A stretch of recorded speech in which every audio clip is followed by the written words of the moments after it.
isn't it? Me then, John then. You're watching or listening to Strangers in Space, and for the next 20 minutes, maybe half an hour, we're going to be saying goodbye to Suella Braverman. So you do, well, because everybody wants to. Probably not, actually. Not if Twitter is anything to go by. Get on with it. Hi, I'm JR. I am Matt. And I'm John. So we are here really to talk about Suella Braverman and David Cameron. I mean, back from the dead, whatever.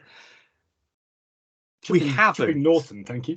Well, okay. I mean, he's Lord David Cameron, right? If that doesn't suggest Baron that... Cameron. Oh, is he? Baron Cameron. He's my next door neighbour, I'll have you know. Oh, get you. So he's bringing. What you're saying is he's bringing the tone down. So the value of your real estate is diminished. I don't know. We'll come back to that. I mean, I think there's some real estate that's been the opposite of diminished by the return of David Cameron today, but we'll get into that subject. We have avoided the topic of the conflict in Gaza because I didn't ever ask us to do one on it because I don't think it's our place to talk about it, really. And so I don't propose that we should talk about it. But I don't think we can get into the conversation about the events of the last sort of 48 hours without at least mentioning it. And the way and in the sort of conversation before we started, I think Matt kind of alluded to something along these lines in the most broad of terms. It's sort of a case of two wrongs, not making anything remotely like a right, really. There's nobody in this conflict of the players in the conflict itself who are on the moral high ground. Hamas are basically a racist organization who have kind of sort of taken sort of the reins of power in a tiny little part of Palestine, I guess, because of the situation that already existed there. The Israeli government, as things stand, are further to the right than they've been for a very long time, and that makes them pretty dangerous too. So, I mean, the weird thing about the situation is, for the last couple of years, the sort of Western civilization looking at it have been saying, well, we don't really need to think about that because it's all sorting itself out. Well, nothing could have been further from the truth. Things were getting out of hand and just nobody was taking any notice. Really, I think what happened is, and you know, the funny thing about the immediate sort of reporting on the situation was one of the things I read fairly soon after the 7th of October was that Hamas had gone over the border through the fences and they had not expected to get into Israel. They'd expected to be repelled at the border. And I think basically that they were probably trying to make some kind of a statement about, you might think your borders are safe, but we're still here. And what happened is nobody stopped them. They got 20 miles into Israel or whatever. And the whole thing probably went a lot further than they expected it to, which doesn't mean that they're not at fault. You know, that it wasn't egregiously wrong for them to have done what they did in the first place. But I think basically what they have done is dared Israel to retaliate. And Hamas must have known that tens of thousands of Palestinians would die because of this. I mean, for all the Israelis they've killed, they knew that many more Palestinians would die as well. And then Israel seemed to be basically daring the world to tell them to stop. So you've got two forces utterly in conflict with no resolution, because, I mean, nobody will accept the two-state solution, but the two-state solution is the only solution because you've got millions of people there. They're not going to move away. You know, the Israelis are not going to up sticks and move away from Israel. The Palestinians are not going to up sticks and move away from Palestine. There has to be a solution. It comes back to, what was the name of the person who made the famous quote about, you've done all this fighting, you've done all this killing before you... No, it's this quote from Doctor Who, isn't it? You've done all this fighting, you've done all this killing, when really you could have just sat down to talk in the first place. That's what it all comes down to, really, isn't it? Except there are hostages. Yeah. So Israel can't do anything else for once. I don't think it's a right-wing thing for Israel. Israel has to it can't kind of negotiate. It can't kind of talk them down. It has to go in, and because of the nature of the geography and the situation and the way Hamas have embedded themselves within a civilian population, it's always going to be nasty. So there's just no. I mean, There's not going to be any winner. Yeah. Well, I mean, no. this is why I brought up the point about Hamas weren't expecting to get into Israel. They weren't expecting to take hostages. But I mean, I'm assuming they got into Israel, took the hostages because once they were there, they just thought, what else do we do? And they've probably burdened themselves as much as anything with the hostages. But again, it all comes down to, and taking those hostages back into Palestine, into Gaza, they must have known what the result of that would be. So in the end, I mean, it comes back to it comes back to them, but they would tell you that they were pushed into this situation in the first place, right? But this was all the background to the protests that have been happening, and the protests have been happening daily, I think. So it's daily or is it weekly? Weekly, But every Weekly, Saturday. Saturdays. every Saturday, is it? Right. So that's for the past month, right? So there was clearly going to be one this Saturday just gone either way. So then Suella Braverman steps in, and then, well, I mean, this is Suella Braverman. There's no way she wasn't going to start spouting this kind of crap, is there? She does what populists do, is she created a crisis before it had happened. So the pro-Palestinian demonstration had the permission of the police. They'd agreed not to go anywhere near the cenotaph. And it transpires they'd even arranged for a 2-minute silence at the right point. But that doesn't suit right-wing populist politicians who would rather that there be a crisis because, you know, that suits them. So Suella Braverman started suggesting that they were going to vandalize the cenotaph and riot, and it was going to be a hate march, when I think it turned out to be completely the opposite to a hate march. And Braverman's crisis came to pass because a load of right-wing football hooligans basically took that as permission to then go to the cenotaph to try and protect it, and then get into a fight with the police. So they had to break into it to protect it, right? 100 odd counter protesters arrested, and not that many, I think, pro-Palestinians, certainly not in the main march, arrested. The police have defined it, insofar as I'm aware, they've defined it basically thus: 126 people have been arrested. The counter protesters were all arrested either for weapons or for violence, and the protesters from the sort of Palestinian side of the protest were arrested for racist language. Yeah. So on the one side, it's actual and the difference in proportion. There were like thousands upon thousands of and obviously right-wing football hooligan protesters. They don't get that many because, you know, it's a rare thing. So pretty much, you know. Yeah, I mean, the optics of it. They were, you know, one of the places they were writing was Chinatown in London. That, just looked at that. It's, what are you doing there, guys? Come on, think about it for a start off. But I mean, the thing was, I think she was hoping, because on these pro-Palestinian marches, you are going to have, as you do on all protest marches, a more extreme sort of view embedded in there. The people with more extreme views.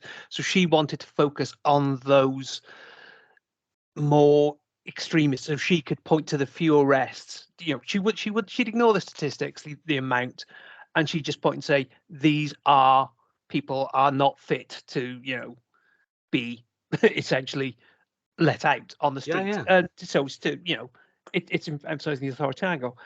I mean, the thing though was that article, as we referred to, that was, it bypassed number 10 with the edits. And speaking as someone who's lived in Belfast, I'm astonished that a Tory Home Secretary can essentially compare what she thinks of as hate speech and terrorists to the loyalist community in Northern Ireland. Yeah, she doesn't like the Orange Men, does she? Yeah, exactly. Despite the fact they're naturally conservative. Exactly. The DUP are pretty much propping up the Conservative Party at the moment anyway. Maybe she's mixing up her metaphors. Stuff. Yeah, that was all very, very odd. I mean, What was the paper she wrote it for? Was it It was the Times. It was the Times, was Times, it? Yeah. Yeah, I couldn't. It's the kind of thing you'd expect to see in the Mail, right? And indeed you did see in Or the today's Telegraph. or yesterday's Mail. The sort of centre spread is all about the how hateful the Palestinians are, and nothing about the football hooligans getting arrested. But then, what do you expect from the Daily Mail, right? Yeah, I mean, you had Tommy Robinson running around, didn't you? Until he did a runner back to Tenerife when things kicked off. Funnily enough. Sure. Yes, you're right. She wanted there to be some kind of backlash against Hamas support within the Palestinian march. I mean, 300,000 people, they reckon. That was a conservative estimate. Other estimates go up as far as 800,000 people. If we've split the difference, say 500,000 people, and of that 500,000 people, there were 20 arrests. So, I mean, it's the tiniest fraction. It was on one thing I listened to, it said probably more than half of them were women, or certainly well over half of them were either women or children. It's just people who want to see bombs stop dropping out of the sky on a territory of land that's so narrow, those bombs can't help but be killing innocent people in their thousands. It's That's a humanitarian thing. Yeah, for the most part. Yeah. Exactly. And the vast majority of the march was humanitarian in nature. Suella Braverman, then, this is not exactly her first brush with controversy. In fact, I'd like to make a prediction here. I think David Cameron will be Prime Minister within the week, and Suella Braverman will be the next Home Secretary in about 6 days' time. That's how it works, isn't it? That's how it goes. That's what happens when she gets sacked, isn't it? If that comes off, I will watch a film of your choice in the next week. You do that anyway. I know. Let's talk about David Cameron in a minute, because I think that's fascinating. But Braverman, she was sacked before for sort of on Home Secretary. Resigned preemptively. But she was pushed to resign. Yeah, you're right. So, and that was over Home Secretary behaviour, and yet Rishi Sunak gave her the job back within the week, which basically was just an astonishing turn of events. It was that's politics, though, isn't it? Because he wanted to keep the right wing of the party on side, because that was his way of blocking Boris Johnson from any sort of comeback. So he gets him on side. And I think what's really interesting now is we're about to see, because Sunak's called the bluff of that Tory right wing. We're about to see if they have more than the usual 7 gobshites that they keep putting out.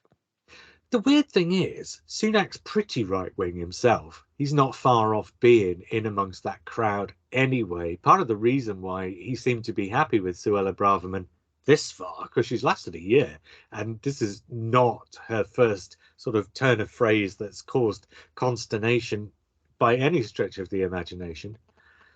Part of the reason why he liked having her there was that she could say the unconscionable things that he couldn't bring himself to say, and yet he seems to have believed. I mean,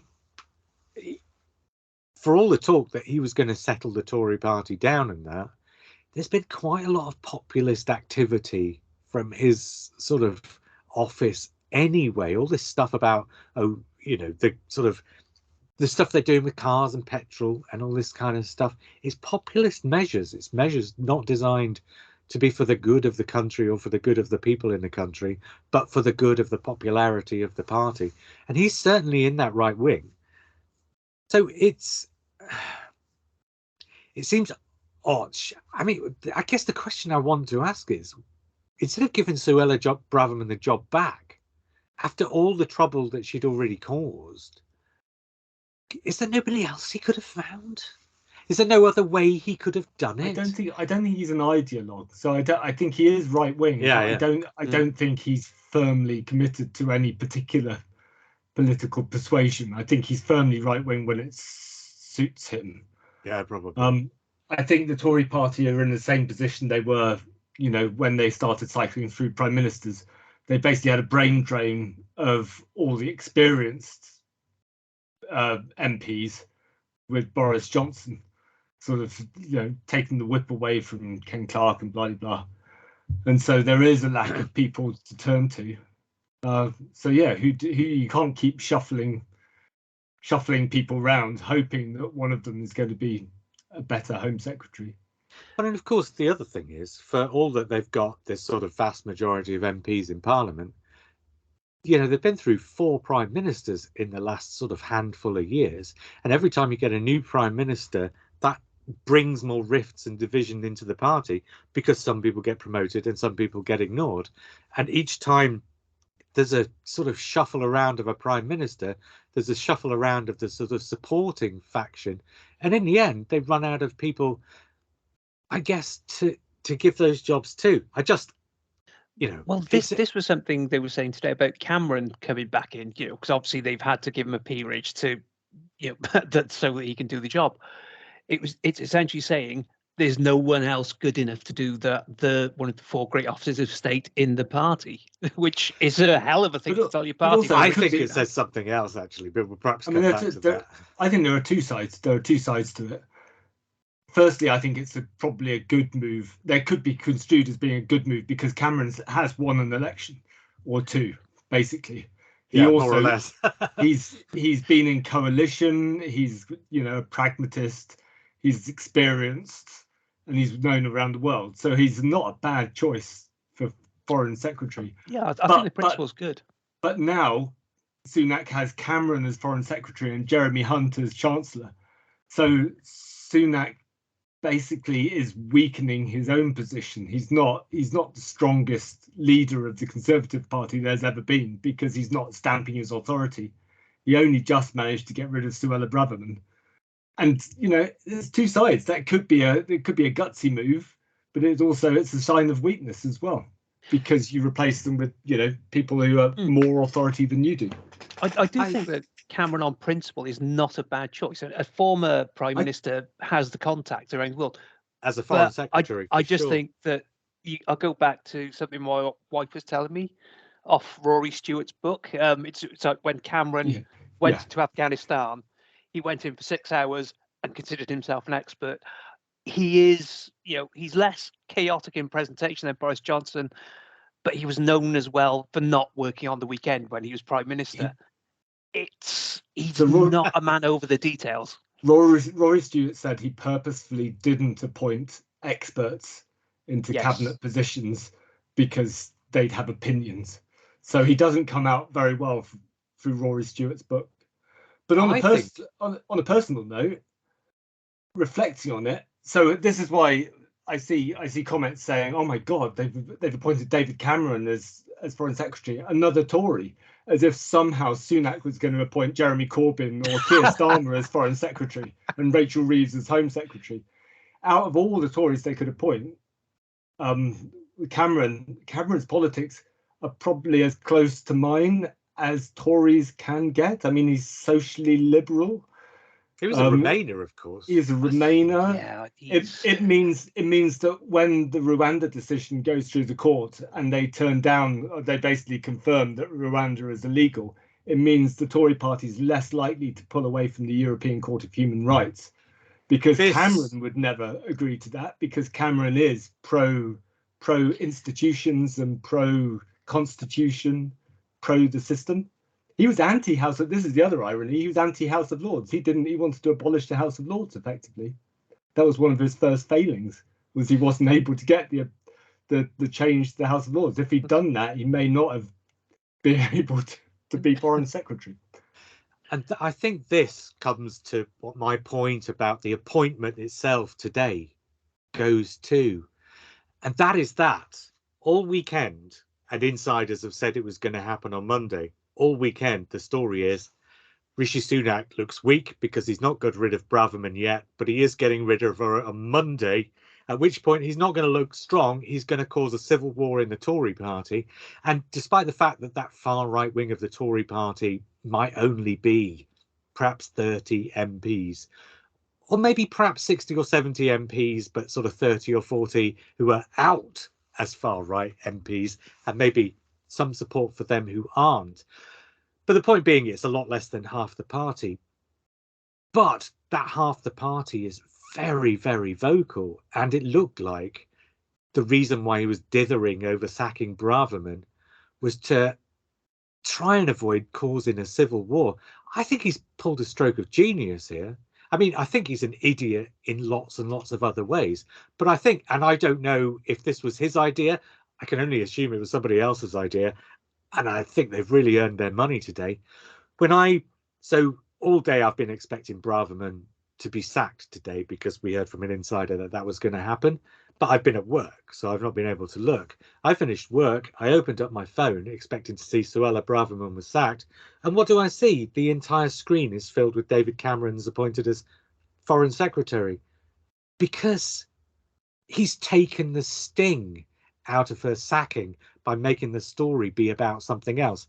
Not only that, because I think there's sort of like 2 or 3 angles to this. I think he's taken the sting out of Suella Braverman, and I think he's made the story be about something else.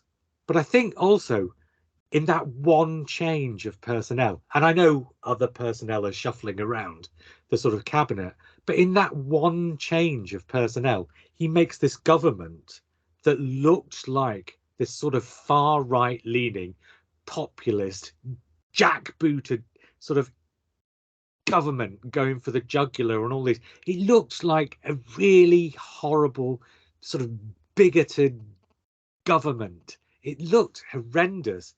With the one person gone and this other person come in, all of a sudden they just look quite sane and sensible. Well, you say that. I'm saying there this is the angle. Yeah, there is the I'm other saying angle. this is from It's a the man perspective of the man in the austerity street. and Brexit.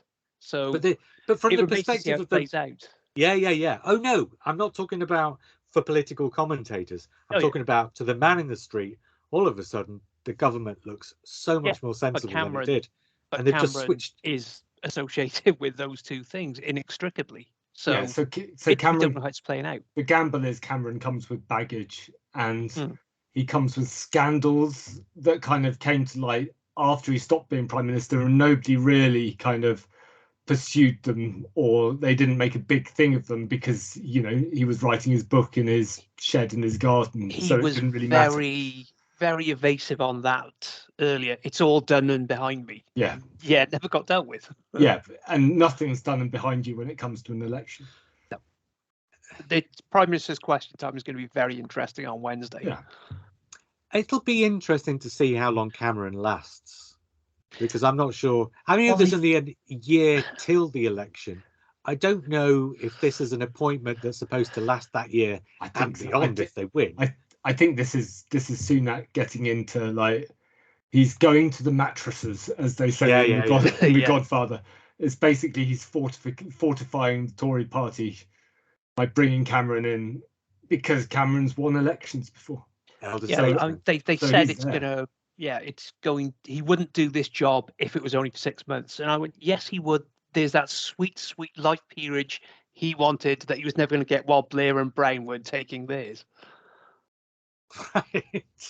But on the other hand, I feel safer with David Cameron in the role of.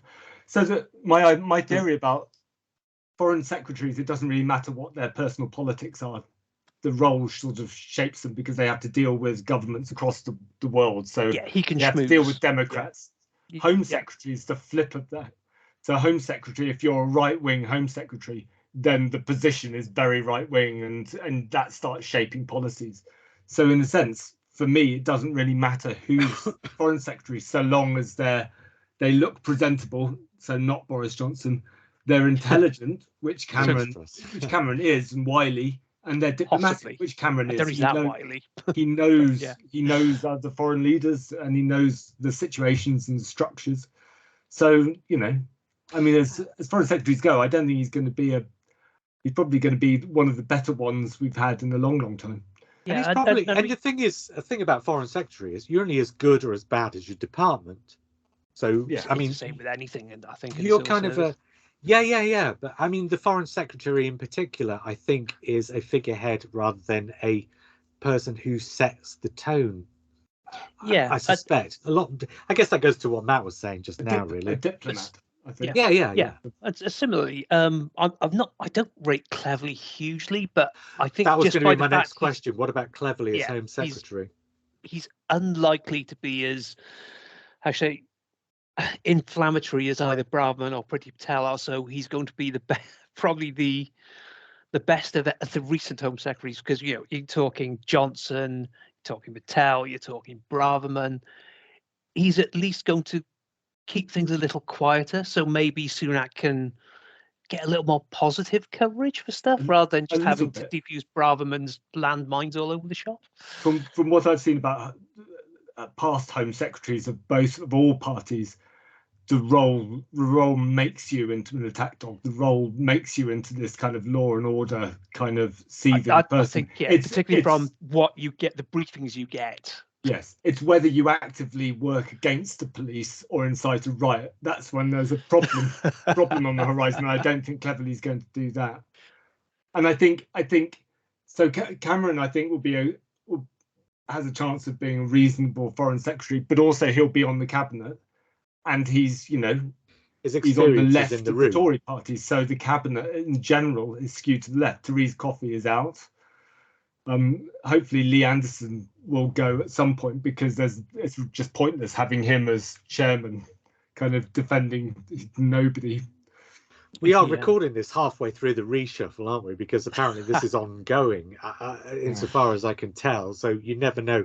Things might have changed by the time people watch or hear this. So yeah, that's certainly something that is on the cards, maybe. But there's one thing: is this actually genuinely done with hopes of rescuing the fortunes, or is it just damage limitation? I don't think it is just damage limitation. I know where you're coming from, but I don't think there's a politician in this country who doesn't. When I say in this country, I mean of the two main political parties. I don't think there's anybody who doesn't believe that they can turn things around. When they fought that last election, Boris Johnson versus Jeremy Corbyn, there must have been a lot of people in the Labour Party, given how Corbyn turned the fortunes against Theresa May and caused her that upset. There must have been plenty of people in the Labour Party who thought going into that election that Labour were in with a chance of being the governing party coming out of the other end of it. And look at how they got annihilated. I don't think so. Yeah, I know what you're saying, John. I think these people have to believe, or else they wouldn't be doing the jobs, I think. So I do think the Tories must at least think there's a chance that they can somehow turn this around. It'd be a hell of a turnaround, though, because they're consistently 20 plus points behind in the polls. The main problem is every time they're hoping for a good day, something god awful happens. Yeah. Or somebody says something, or another Tory MP is caught, for sexually molesting somebody or exposing themselves or something horrible. This is the first day where actually Sunak's had a pretty good day considering, because JR's right, he sacked Braverman before 9 o'clock in the morning, and then immediately started, burying it in a reshuffle that he was planning for months. There's control of the news agenda, absolutely. Yeah. I think they've generally blown their opportunities to turn the narrative, particularly, with the conference where they were trying to, come out that was positive. Immediately, what happens? You go to Manchester. Yeah, we're cancelling this HS2 line here, replacing it with a lot of projects. Oh, they've already happened or been funded. Yeah. So the thing is, it's been clumsy before. Yeah, it has been clumsy, but there's still a year, give or take. We don't know exactly when it'll happen, but it seems like there's probably still the better part of a year till the election. Going to your point about does Sunak believe he can win the election? See, trying to get into his head, you're thinking, do all the things that are going to look bad now, get them out of the way, and then you get to this crisis point.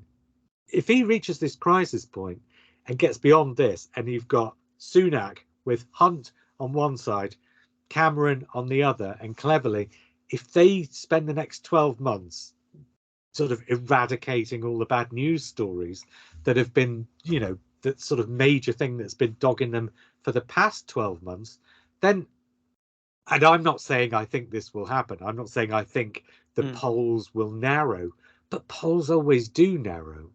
And so they're bound to narrow. They're bound to narrow.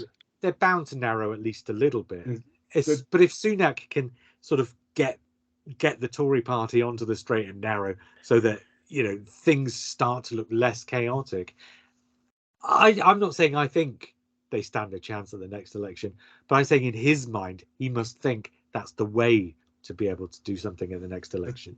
There are things that are working slightly against him. One is the Rwanda's decision, but the other I think is bigger, which is this kind of endless grind of COVID inquiry material. Because Johnson hasn't given a statement. I don't think that's next month. Been called in yet, and they're just drip feeding the Labour Party campaign material.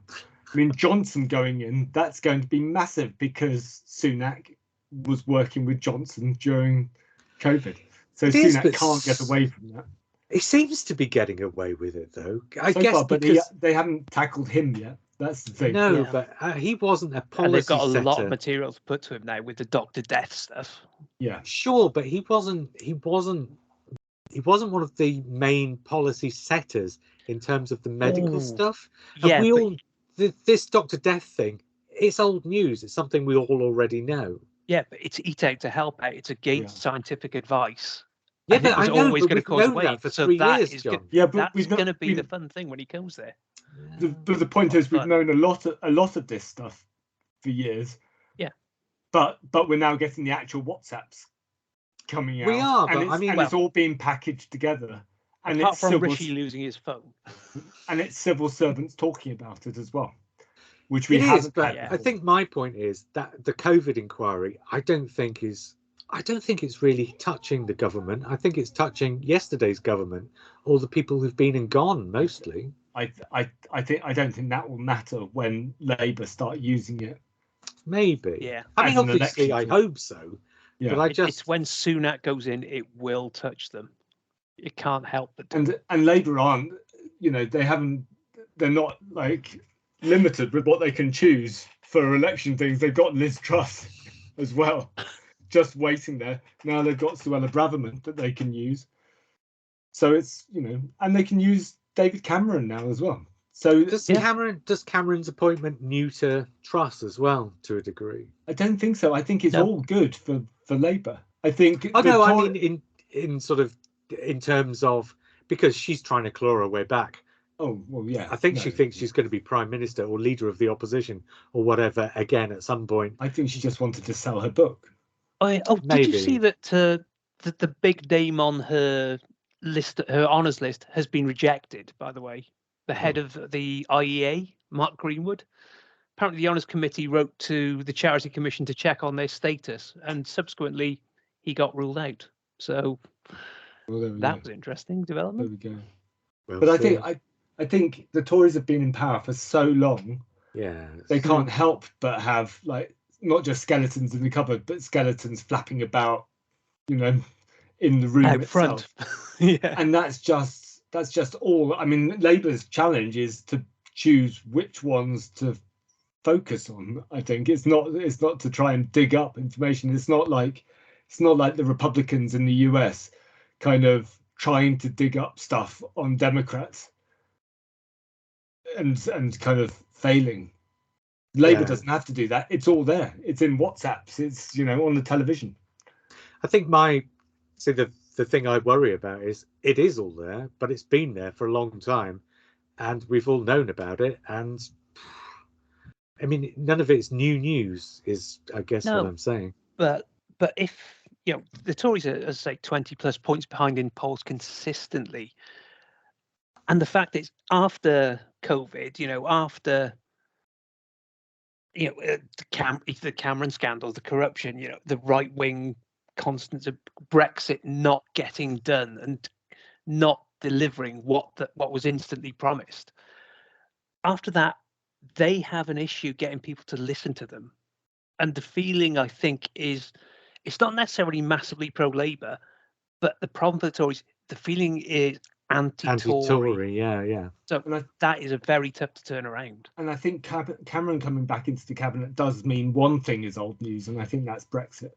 And I think that's what Keir Starmer's neutered as well. It's just, I think the Tories have accepted now, bringing Cameron back in, that Brexit isn't going to be something that they can campaign on, because I think of, how Keir Starmer's kind of checkmated them on it. I think there's a lot of talk about amongst certain commentators, at least, rather than amongst politicians mostly, about, well, who is going to be the party to say, let's go back into the European Union.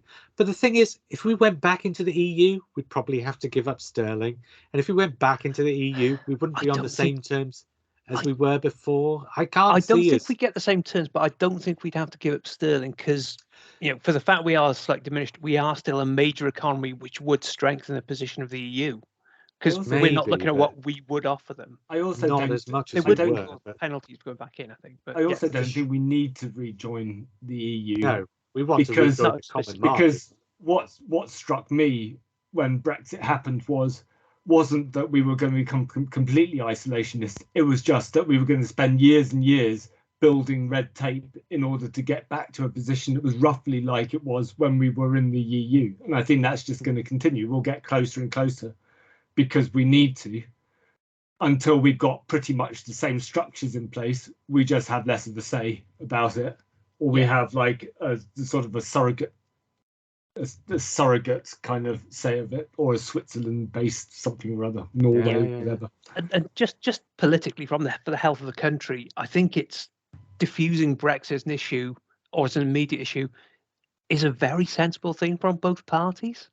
Well, you can't campaign on it at the moment. It's too recent. They're not going to turn it around at this point. And to do what Matt said, which is, clearly the only road that we can take, is far too nuanced to be sort of campaign material.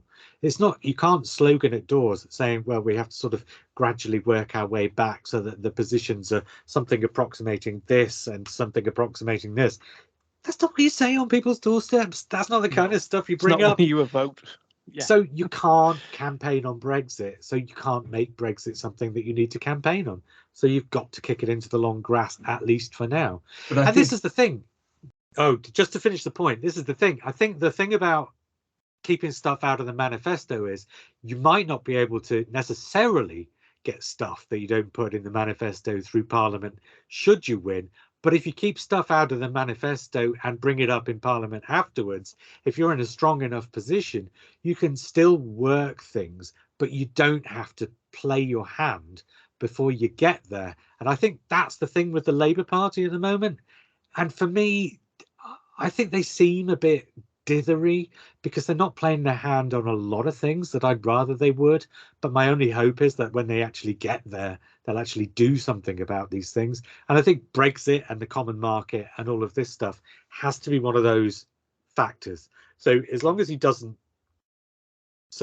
Starmer doesn't sort of put Labour into a box with sort of defined parameters about what they will or will not do, as long as there's leeway to move, I think once Labour get in, we can actually start making progress on this. Yeah, just better relations diplomatically. I don't think this slot can do that. Diplomatically and financially, because you've got to do something about the backstop, because Ireland just still isn't working at the moment and it needs to work, right? You can't carry on in this situation forever.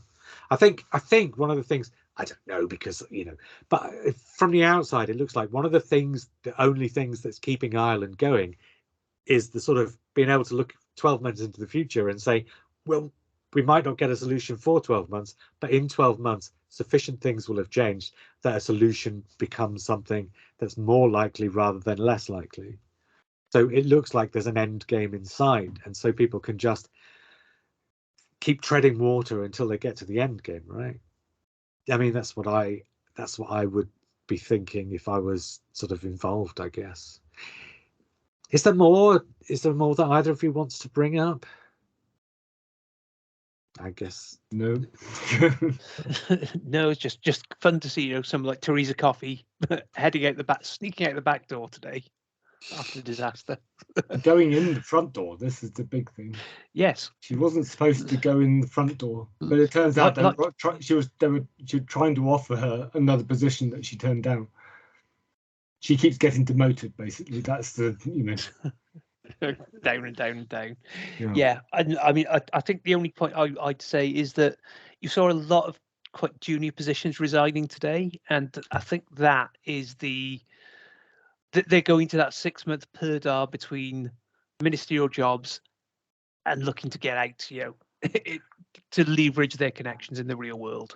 Shall I tell you one thing, actually, maybe on a final note, that I heard this week, or I've heard a couple of times, I think, in the last fortnight, is that some of the election predictions, because a lot of talk has been about how Braverman is trying to position herself as the candidate to take over when they lose the election, right? So that the Tories will swing to the right and that she will get elected, and the Tories will be this sort of far right party with a much diminished sort of roster of MPs. But some of the election data that's been coming out suggests that actually it's a lot of the further right ones who are going to lose their seats. And so the Tory party might actually swing to the left rather than to the right, meaning that all Suella Braverman's sort of Machiavellian game playing to try and get herself instated as the successor to Rishi Sunak will probably all be for nothing, because likely as not, she'll be out in the cold after the election. So Possibly, we'll see. But yeah, that could be part of what this reshuffle's about, is trying to shift that post-election position. well, absolutely. But then again, always remember that the candidates for the Tory leadership have to go to the membership of the Tory party. So, well, yeah. But what I mean is, if she has to be in the final two, and if there are very few MPs gunning for her in Parliament, she doesn't get into the final two, right? So she doesn't go to the membership. And it doesn't have to go to the membership if there's only one candidate. Yeah. Oh, sure, but there'll be it has to be a deal or a fait accompli. Yeah. But I think the calculation is there will be more than one candidate, and Suella Braverman is not going to be in a strong enough position to go to the Tory membership. So I think the calculation, as things currently stand, is that it looks less likely. And this was even before sort of David Cameron took away all the headlines and took the sting out of her sacking. So I think it looks, as things stand, very unlikely. But of course, there's a long way to go till we get there, so all that could change. Anyway, that was us on the last days of Suella and the first days of the resurrected David Cameron. Until we do this again, I suppose. I was JR. I was Matt. And I was John. And we will speak again soon.